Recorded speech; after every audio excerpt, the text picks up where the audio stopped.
What's up everybody? Today I'm going to go through my biggest win at 1-2. This session happened almost 2 years ago and naturally I improved a lot my game and there's a lot I wish to tell myself, not only poker wise but many other things that you'll see throughout this episode. This session I won a lot. I'm not going to tell you yet because otherwise it will be a spoiler, but I think you guys are going to love it and let's go. I buy in with 500, which is the max in this game. First hand, I'm in the button, 3 linkers before me. Okay, since the beginning, I was a Brazilian, my communication skills were definitely not as good as today, especially because I practiced that. But what is the difference between me saying on the button or in the button in terms of making content that actually helps you being a more profitable player? I remember that many people had some prejudice or said things like, oh, it's on the button, you don't know how to speak English. If you really care so much about me saying on the button or in the button, I really believe you were focusing on what you shouldn't be focused. And that's what I have to say. Now I know, and I'll still make some mistakes now and then, and please let me know if I make them. But the difference between on or in the button is really small in my opinion. For me, I link as well from the button. 6 players to the flop. The flop comes ace, 4, 3 with 2 spades. Yeah, here 8-5 suited with 6 limpers, 3 limpers before me. I could either limp or raise, and I decided to limp this time. I have a gut shot and a flush draw in position. Under the gun +1 bets 5. Cut off calls. I re-raised to 25 here because I felt weakness from them, and if they fold, I won't mind. Then the small blind calls, and right now I get a little more cautious because there is a chance someone has a better flush draw than mine. Under the gun +1 calls, cut off calls, 4 players see the turn. The turn comes a jack of spades, I make a flush, everybody checks to me. I decide to check back here.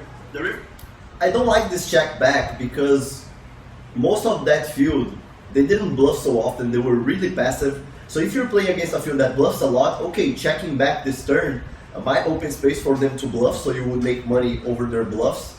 But I don't like versus that field, and it could even come a spade afterwards, and then I would have just a 8 high flush. I don't like this check. I rather betting, but I checked, and that's what poker is about, man. You gotta improve. You gotta be critical about your plays. What should you do to improve? And here, I believe I should bet turn and bet river, and in case they check raise somehow, because they are passive, I could think about folding. I don't know, honestly, because I ate high flush. It is still a great hand, but yeah, I decided to check this turn, which I believe I should have bet. Here comes a queen of diamonds. Now if I'm better checks, I'm gonna bet. That's exactly what happens. And then I decide to polarize here and bet big. I bet $90. Maybe they won't give me the flush because I checked turn. And if someone re-raises here, I'm gonna just fold. That's the plan, but everybody folds and I take down the first flop. Next hand is a ball pot. First flop is 6-6 jack, second flop is 2-5-5. Both flops are rainbow. I have 6-9 from the button. Under the gun bets 25, 3 calls before me, so I call as well from the button. 5 players see the turn. The turn is a queen of hearts and a 4 of hearts. Both cards that doesn't change a lot. The middle position bets 100. High jack goes all in for 130. And here, even though I have just a 9 kicker, I'm also playing for the 3 in the lower board, and I don't think folding is a good play. I think I should call here and hopefully not see a better hand than mine in the upper board and be playing for a gut shot in the lower board. So I decide to call.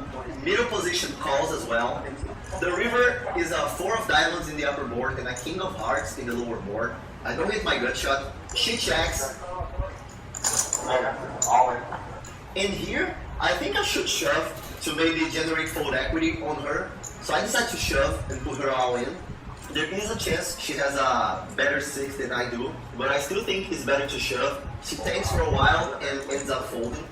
Yeah, there's 1 6 left in the deck. I'm losing mostly to this 6, or if she has jacks, queens, 4s. And I think that's fine to shove. Many people said I overplayed my hand. Man, when I overplay a hand, 2 things could happen in this bomb pot. First thing, I could make her fold a hand that we would be chopping, like if she had something like 5-7, for example. We would be chopping, and I made money if she fold. Or she could have a better hand, and then I would lose $200. That's how much it looks like she had. I like this play, to be honest. I remember that there were people that said they didn't like it, but I like this play. I show 6-9 offsuit.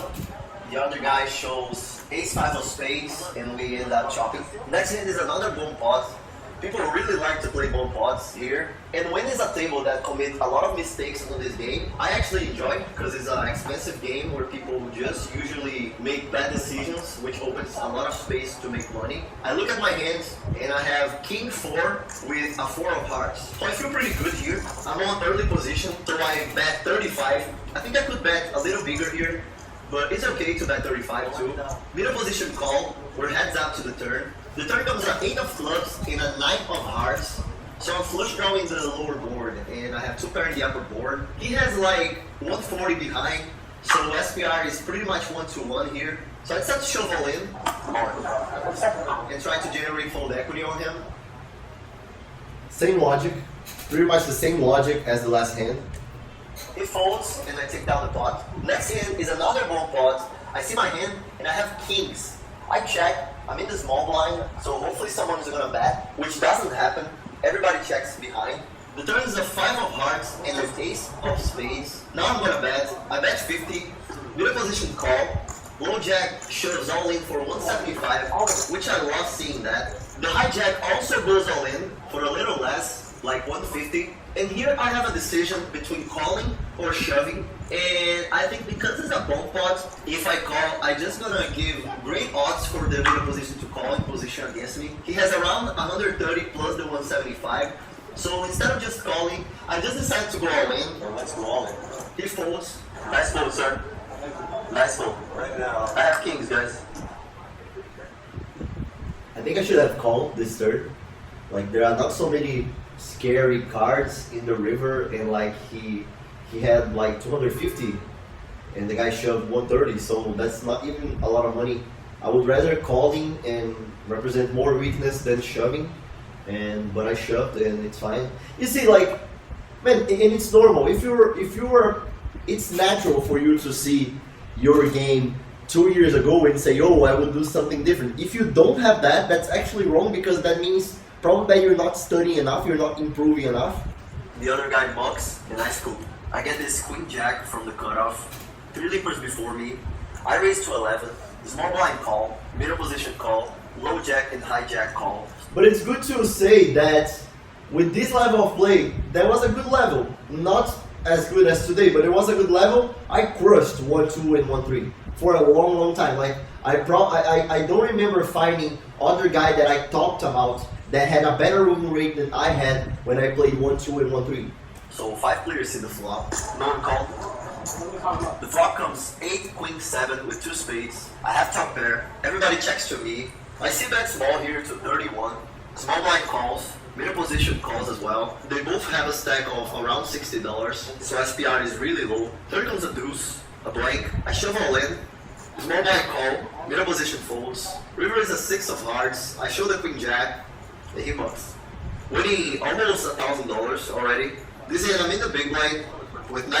Important to say that I'm winning $875, and many of those hands I extracted way more value than average. So that's not about luck for you guys that say, oh, poker is about luck. Man, just because you say that, I already know that you're not good at poker, you know? Like, you're saying something that obviously is not true. But yeah. 8 suited, 6 leapers before me, and I check. The 7 players see the flop. The flop comes 9-6-3 with 1 diamond. I bet $7, 50% of the pot. Hijack calls, cutoff and small blind calls as well. 4 players see the turn. The turn is a 7 of diamonds. I have open-ended, flush draw, and top pair now. I keep betting 16, and then a weird thing happens. Cutoff re-raises to 45. And I don't remember another time that he re-raised me, and I play with this guy a lot, so I feel strange from him. But I'm too strong here to fold, so I call. The river is a 3 of hearts. I miss. I check, and he bets $70. I would usually call more than I fold here because I have top pair, $70 to win 195. So I need to be right around 30% of times for this call to be profitable, even less. But because he's that guy, and I don't remember him being so aggressive lately, I decided to give him credit and fold, and he doesn't show, unfortunately, so we'll never know if that fold was good or not. I remember that guy, and I remember that he was really serious, and somewhat I felt like he didn't like me a little bit, but I might be wrong too. But I really doubt he was bluffing this spot, and that's why I folded. I will usually call here, but because of all this story behind it, I really doubt he would bluff this spot, and he would be really mad if I call him and I beat him. So I think that was a good fold, even though most of the time I'm just gonna call here for that price. And let's go to the next hand. This hand I have king 9 from the button, one liquid before me. I'm gonna punish. I raise to 12 in position, big blind and low jack call, so 3 players hit the flop. The flop comes ace 5-7 rainbow. Both check to me. I have a lot of aces in my range, so I'm gonna see bet here. I see bet to 20 and both players fold. That usually happens in this game. When you are the aggressor and you are in position, they're usually gonna miss the flop and you're gonna sit bet and take down the pot. So keep that in mind when you're playing. I'm in the button. Man, if you wanna be good at Texas Hold'em, you gotta be aggressive. Because most people, at least at this stake 1-2, they are not. They are really passive. And if they are really passive, what you have to do to exploit their passiveness is be over aggressive.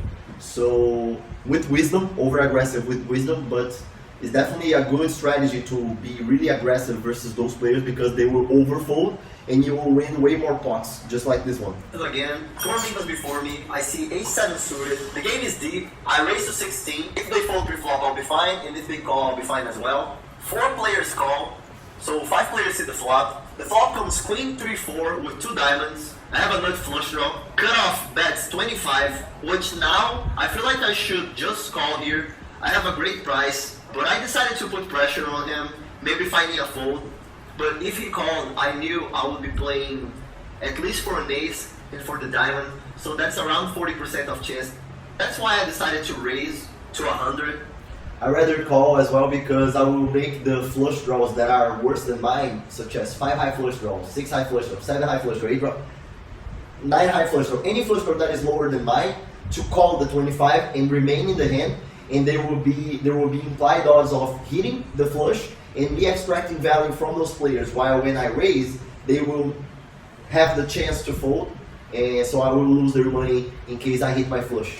Everybody else folds, and when the action gets to him, he just decides to go all in. Come on, man. For 187 total. I snap call because I'm already committed. He has pair of queens in the flush draw, and I have flush draw and I'm going for the ace. Here I have a little more than 40% of chance of winning, and he has the rest. But unfortunately to him, I make my flush in the turn, so he's already drawing dead, and I take down the hand.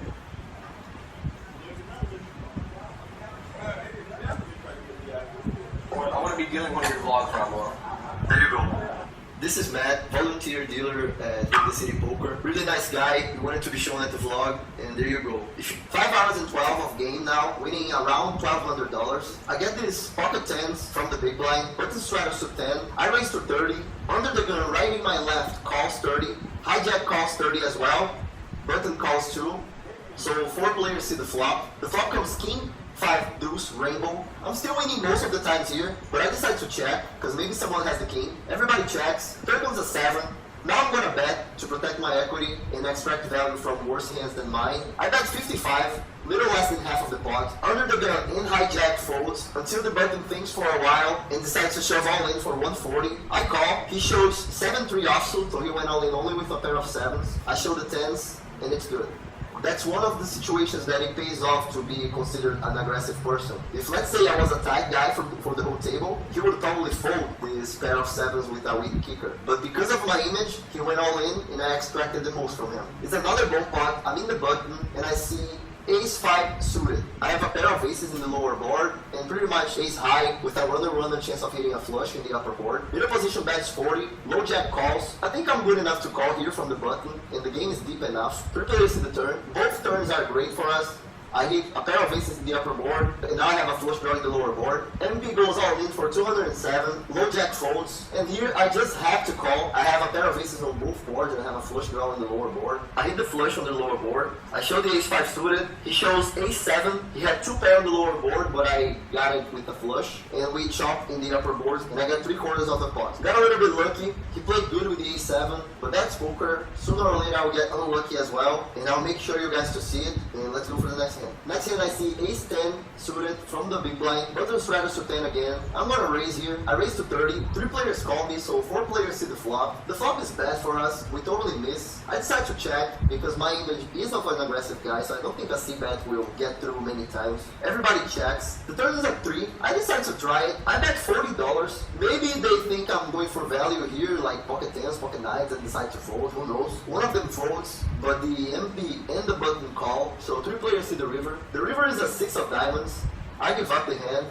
I check. Middle position checks until the button raises 100, and I fold. This next hand, I'm in the under the gun with queen jack suited. I decide to limp. I usually will not do that, but I decided to test the table, how the table reacts for me limping. I have a great hand. Yeah, I would never do that nowadays. I would just open raise, and yeah, that's it. I will see this flop unless something very awkward like raise, re-raise, and re-raise, then I'm gonna fold this hand. But if I'm limping here, I'm just gonna call for pretty much any raise. Under the gun raises to 10. 4 players call, and here I feel like I'm in a good spot to limp raise. I would do this with aces sometimes, kings as well. So I think balancing my range with a hand like queen jack suited makes total sense. So I decide to limp raise here. I raise to $80. I make it big because I'm out of position, and honestly I would like everybody to fold, but if they call, I'm still gonna see bet 90% of the flops and hopefully take the hand. And now the under the gun who opened raise decided to call, and looking at him I felt like he was strong, and because I felt that, I just started to be even more cautious, afraid of him having aces, kings, queens. Queens are less likely because I have a blocker here, but I felt like he could have something really strong. Everybody else fold. Man, it's something that I talked a lot, but I say it again. When you're playing live poker, your opponents are right in front of you, so really try to get their energy and understand if they are strong, if they are weak, if they are neutral. If you didn't get nothing, that's fine, but really look at them, because people pass along information, you know. When I'm talking to you right here, I am passing along information. If I'm afraid, if I'm confident, if I'm whatever, if I don't know what I'm talking about, you are trying to read me, and I definitely encourage you to try to do that in the table, you know. Try to understand how other people are playing so you can have a better idea of what's their range at a particular moment and compare to your hand, and how can you take advantage of that. So we go heads up. The flop comes king, queen, 9 with 2 spades. I hit a pair of queens. I decide to go with the check to control the pot. He checks back really fast, which is a good thing. The turn is another 5. I control the pot again and decide to check. He checks as well, fast. And here I have the option to bet fold or to check call. And I decide to check. And in case he bets, I'm just gonna call, which it doesn't happen. He checks back. I show the queen jack, and it's good enough. Again, agree. I have the option of bet folding or check calling, but the option of check calling works better if the field bluffs a lot, because then I will extract value from people who bluff. As this field doesn't bluff so often, what I should do is bet fold more often, because then I would bet, and in case he raised, I would fold because he would rarely be bluffing. He said after he had ace 10 suited. This next hand I see pocket aces from the middle position. I got one limper in my right. I raised to 16 because people were just calling, so I'm gonna raise big here. Cutoff calls when the button decides to 3-bet to $50. He's a good player. He could be doing this with some hands like ace 5 suited or something like this, but he's also very tight. So hopefully he could have kings, queens, maybe jacks here, and I don't want to let him see this flop cheaply because his stack is a little more than $500, so the game is deep enough. So I'm gonna decide to 4-bet here. I decide to 4-bet to 160, cut off fold. Where's the quality? He tanks for a long while and ends up folding. After I muck, he showed queens. Nice one. Nice one. Trust me. Nice one. We only trust you if you show. We don't believe. This next hand I'm in the big blind, under the gun straight up to 5, and I see pocket 9s in the big blind. I'm gonna raise here. I raise to 23. Cutoff calls. He's one of the funniest guys I have met in poker. I don't know his name, but I like him very much. 2 players see the flop. The flop comes king, queen, 4 with 2 hearts. That's a bad flop for me. But I decide to... His name is Dave Backstore. Now we are friends, and I talk to him sometimes. keep betting. I bet a third of the pot, trying to represent strength, which it doesn't work. He calls. In the turn, I hit my set of 9s. And here, my instinct says that if I check, he's gonna bet. So I decide to trust my instincts and check. Check. He bets $50, and here I'm gonna definitely check raise. He has like 500 behind, so I wanna extract maximum value here by check raising and shoving river. I raise to 165. He thinks for a while and ends up calling the 165. The river comes a 5 of hearts. Flush draw gets there, and here I have two options, in my opinion. I can check and call for any bet, or I can decide to bet and fold if he shoves. And I choose the second option by betting an amount that I think he wouldn't shove if he didn't have a better hand than I do, such as flush or even jack 10 suited. So I bet 185. He has like 300 behind, so he won't think I will fold for a shove. I will actually do and save little more than $100. He thinks for a long time and ends up folding black aces. Very nice. Very nice. I wonder what he would do if he had the ace of hearts. Next hand, I see aces again. I'm in the button. Middle position raises to 13. I'm gonna 3-bet small here. I 3-bet to 30. Small blind calls at 30. But he's really loose, so I don't think he's in the top of his range here. Middle position calls as well, so 3 players see the flop. The flop is a great one. Jack 7-5 with 2 clubs. Hopefully one of them hit the jacks. Small blind raises to 30. Middle position folds. I'm gonna definitely re-raise here. I re-raise to $80. You want me to dance? You want me to dance? He calls. The turn is a 6 of spades. Doesn't change so much. I think that's actually a good card. Small blind checks. I bet 140. He calls again. The river is a 7. He checks. He might have a 7 in his hand, but he also might have a jack, which is even more likely than a 7. So I'm gonna shove here. Hopefully extract maximum value. I put him all in. He calls. I show the aces. Oh my god, bro. He mugs. Man, I feel bad to take money out of that board. I'm not saying that you're ecstatic that you smashed the fucking guy for the 5th time. I'm saying that. Winning $2,250. The guy that I just won the pot is my friend, and I'm really feeling bad for him. I'm not happy with the situation, but I'm just playing poker the best way I can. And what I'm saying there is true. Like, it's hard even to explain, but when I'm making a lot of money from someone, and I really take $1,000, $2,000 from that person, I don't feel as happy as I should, maybe. I kind of put myself in the spot of the guy, and I like helping others, man. But it's part of poker, you know. I'm just saying something that is on my consciousness, but like it's not my fault too. Like I'm there to make money, I'm there to play my best, and they are there to make money on me. So if I lose, most of them wouldn't feel bad for me, and they shouldn't, you know. They should play their best poker. But that's something I said in this episode, and I say like I don't feel fulfilled making $2,000 out of someone from the other side of the screen. I will make, but I don't feel fulfilled. I did my job, let's say like that, but it's not something that makes me happy, fulfilled, and hell yeah, you know. But this makes me happy and fulfilled. Like putting vlogs out there that really help other people to improve their game and to have more money with them, that brings fulfillment, and that's why I created a poker vlog, and that's why I'm doing what I'm doing here. This last hand, I'm in the big blind with ace-6 suited, buttons right up to 10, I call the 10, other 2 players call, then the button raises to 40. It's deep enough for me to call 30 for a pot that will have around 140 to 160 with a suited ace, so I call. 3 players see the flop. The flop comes queen, jack, 7 with 2 clubs, so I have a flush draw. I check. My friend who bought in for more chips bets 30, really small. Button calls. I have a great price here to go after my flush. Roughly I have 18% of chance of hitting my flush, which is exactly what happens. I hit my flush with a 7 of clubs. I'm losing to full house though. I check again.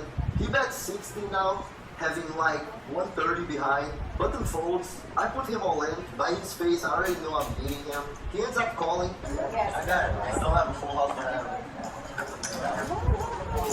You're out, so you're 7? You're out. Yeah, no, for sure.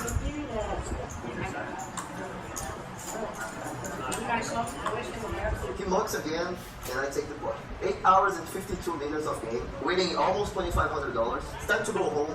weirdly, I'm not feeling happy about what is happening. I was just feeling bad for how much money I took from this guy. I know it's crazy to say that, but it's just the truth. But I'm also grateful for such a great win. That's actually the biggest win of my life playing cash game. I had bigger wins playing tournaments back in Brazil, but this is my biggest win playing cash game. Thank you so much for watching, guys. The purpose of... Man, that brings me a lot of memories, man. Like, I played 1-2 for 2-3 years in the US. Like, I played a lot, I grinded a lot, guys, and like, I was really climbing the mountain, you know, and watching this actually, I don't like to be proud of the things, but watching this kind of makes me proud because, man, like it was a long journey, you know, like I'm here, I make vlogs for you guys for almost 2 years and my life just changed completely doing that, and I'm really happy to be doing that for you. I hope you guys enjoyed this episode. There are many vlogs here that are highly valuable that I feel like you would love to watch. So if you want to watch any of those videos, I highly recommend you to do it. Please let me know if there's something I can improve. I'm here to improve, and the mission of this channel is helping you become a better poker player. See you guys next time.